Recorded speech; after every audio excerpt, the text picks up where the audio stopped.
Hey, what's up? Welcome along to the channel. So today, Cage Warriors announced their revised schedule for the remainder of 2023, and it includes a change to their forthcoming Irish show. They've got a second show for this year, a Dublin show, happening on October 14th. It's a little earlier than initially planned, but I thought it'd be a good occasion to talk about the current wave of Irish MMA professional fighters who are surfing around the top end of the sport and making big waves. So we did have, that original flurry of fighters that made it to the UFC and made their mark back in the early to mid noughties, and that was a great time for Irish MMA. I was lucky enough to be around at a lot of those shows. I remember being at the Cage Contender shows in 2011 and 12, where some fighters got to really perform against UFC vets and pick up some big wins in front of big crowds, and that was a kind of a magical time. The next part of that journey was then when Cage Warriors had their series of shows at the Helix in Dublin.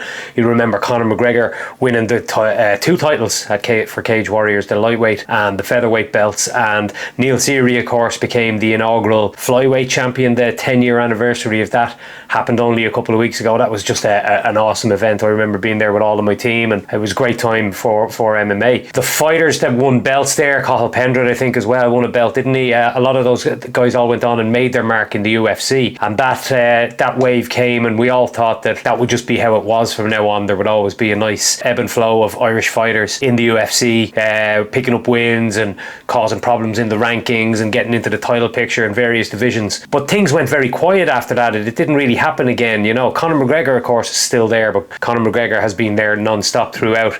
But it feels like with the news this week that he didn't make the USADA deadline to fight, to get a test in to be eligible to fight this year, it feels like it could be dwindling toward the twilight part of his career. So it's time now to look at the next wave of fighters that seems to have come back around. It feels like we're on the cusp of a mass breakthrough into the UFC. We've just had a couple of fighters. Well, we've had one fighter signed very recently, and another guy is making his mark in Ian Garry. Just going to take a look at who's going places at the top end of the divisions in the big MMA promotions, the big international promotions that are putting on shows primarily around Europe. So currently in the UFC, you've got Conor McGregor, and I mean, we might leave all the talk about Conor McGregor for a separate video. As I said, he's been there for a long time. He's done it all. He's still talking about competing further, but whether he will or not, I'm doubtful. I'm skeptical. It feels to me like we may not see him in that octagon again. If you think about the amount of hours that the likes of Dustin Poirier, Justin Gaethje, Charles Oliveira have put in on the mats in the 2 years since we saw Conor McGregor fighting last, I would be surprised if Conor McGregor has even put in 15% of those hours compared to the rest of the guys. So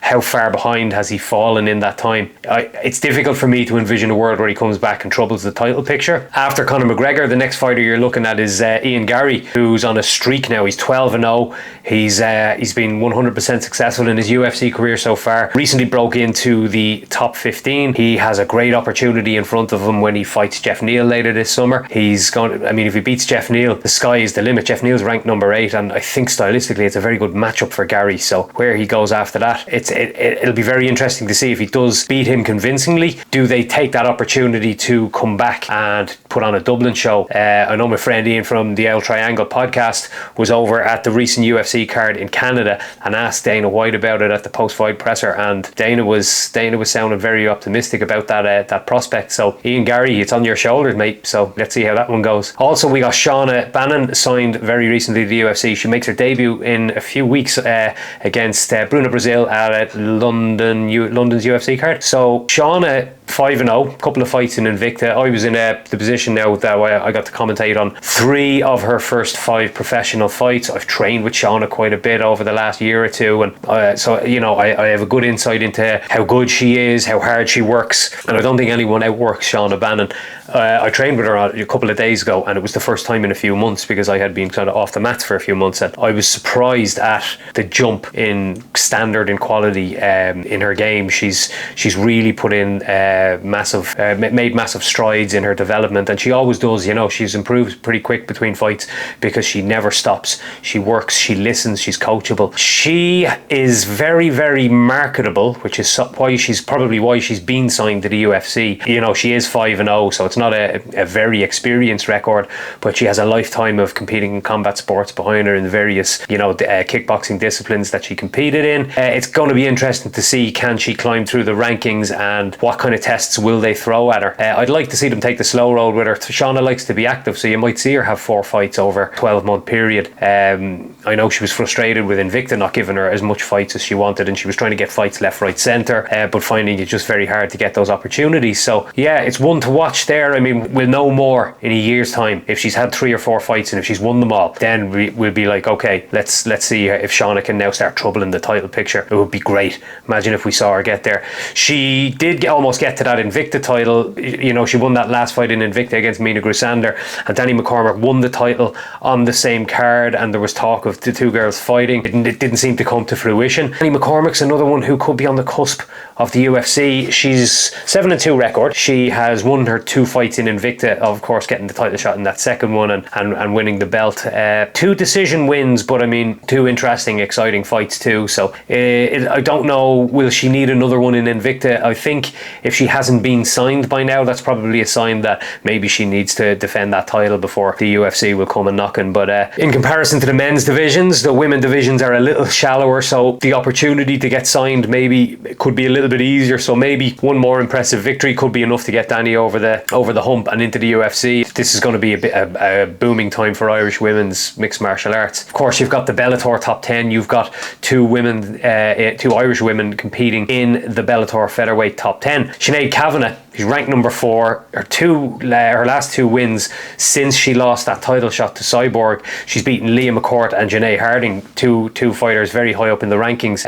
Sinead is a gamer and just a natural born fighter. Very exciting to watch. She carries lead in those hands, and she wants to just take your head off. So she's absolutely flying. She could be in the title discussion, particularly if there's noises coming out around Cyborg that she may be done. She may not be competing in Bellator again. If that's the case, that title shot that she lost to Cyborg kind of becomes irrelevant, and then they start looking around for new title contenders. Sinead could find herself in the title picture if that is the case. Leah McCourt, of course, is right there as well. She's ranked number 5. She did lose 2 of her last 3, but that was to Sinead and that was to Kat Zingano, 2 high flyers in that division. So she's up there fighting the best. Leah's only had 10 pro fights, so it's a big ask for her to be in there, but that's the thing with a shallow division. You put a streak together, you're going to find yourself in the deep end. So she's up there now, and it'll be interesting to see where they go with her next. I'd love to see Leah fighting Sinead again, maybe in Dublin, a rematch, because that last one was one of the best fights that the 3 Arena has ever seen. It was a massive occasion for Irish women's MMA, and all of those fighters, Danny,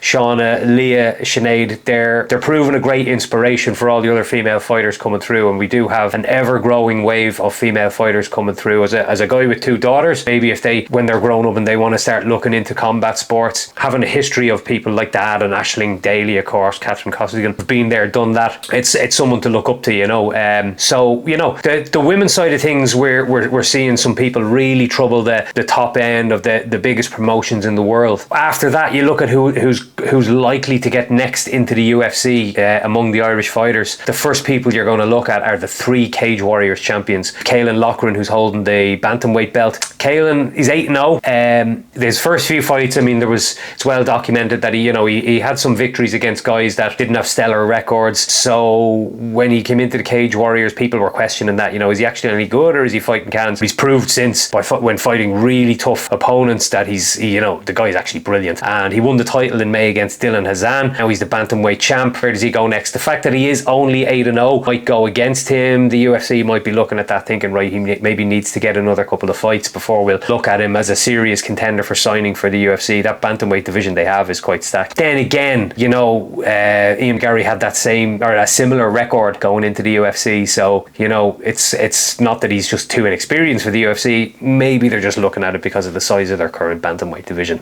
Paul Hughes, featherweight title. His last 3 wins, his last 3 fights, he's won them all, and he's beaten James Hendon, Morgan Charrier, Jordan Vucenic, and that epic rematch. I mean, and of course he had that close loss to Jordan Vucenic before that. His last run of fights, he's now 9-1, have been unbelievable. He's displayed that he absolutely has what it takes to be in the UFC. If you watch some of the fighters in the UFC featherweight division, Paul Hughes smokes a lot of those guys. The problem is that, I mean, I'm hearing rumours that the UFC are trying to funnel all fighters that enter the promotion via Dana White's Contender Series or UF, because it makes it easier for them then to just give them that standard set template contract that you have coming off one of those shows. They don't seem to be signing guys directly anymore who are, you know, making waves outside the UFC. I mean, you look at Kiefer Crosby, who's sitting on his hands recently after beating Cowboy, and he's waiting for that call and it never came. So, you know, it looks like some of these guys may have to jump on that opportunity to go through the Contender Series, which kind of sucks because a lot of particularly these Cage Warriors champs, Rhys McKee included, they've done more than enough to earn their shot. Rhys, of course, had his 2 fights in the UFC where he got a bit of a short shrift when he had to go in there and fight Hamzat on short notice. What a tough debut. Then Alex Morono is an experienced guy in the UFC. Close fight, he loses that, and then he finds himself out on his ass. He has won all 3 fights and finished all 3 fights and looked way more developed and super impressive in those bouts.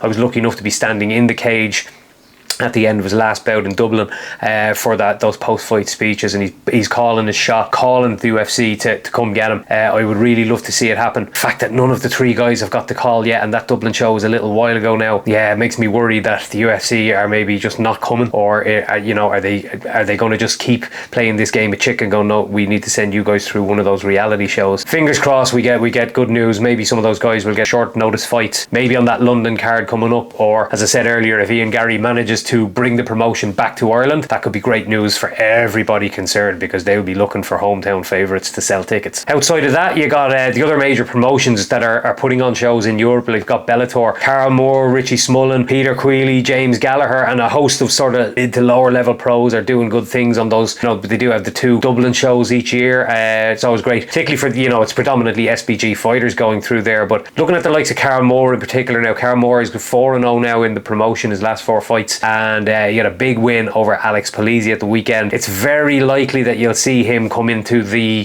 title picture, maybe for a title eliminator at some point very soon. It's he's an interesting fighter, Carl, and it would be great to have another guy with an opportunity to win gold. I mean, we had Peter Queally in that position, and now Richie Smullen again, he's fighting fighters in the rankings now. I know he just had a loss at the weekend against Timur Kizriev, and he's taken a slight step back in that regard, but Richie's a gamer and he will take on anybody. So it's good to have guys mixing it at the top end of these brackets in a massive promotion like Bellator. Another promotion that's doing big things both stateside and all over Europe is the PFL, and they're even bringing a show to Dublin in December, which is going to be very interesting just to see who gets those opportunities on it. I know they're going to have the finals of their European series making up the main card, but you're going to see some Irish names on that card, you would imagine. Hans Malambo, of course, fights very soon for them against Dominic Wooding. That's a massive fight, a rematch, of course, but it's a huge fight, a very tough fight. But it's great to see Franz getting his flowers and getting an opportunity with a big promotion. Franz has been around the block and fought on, of course, Bellator and various promotions around Europe, and, you know, hopefully he's getting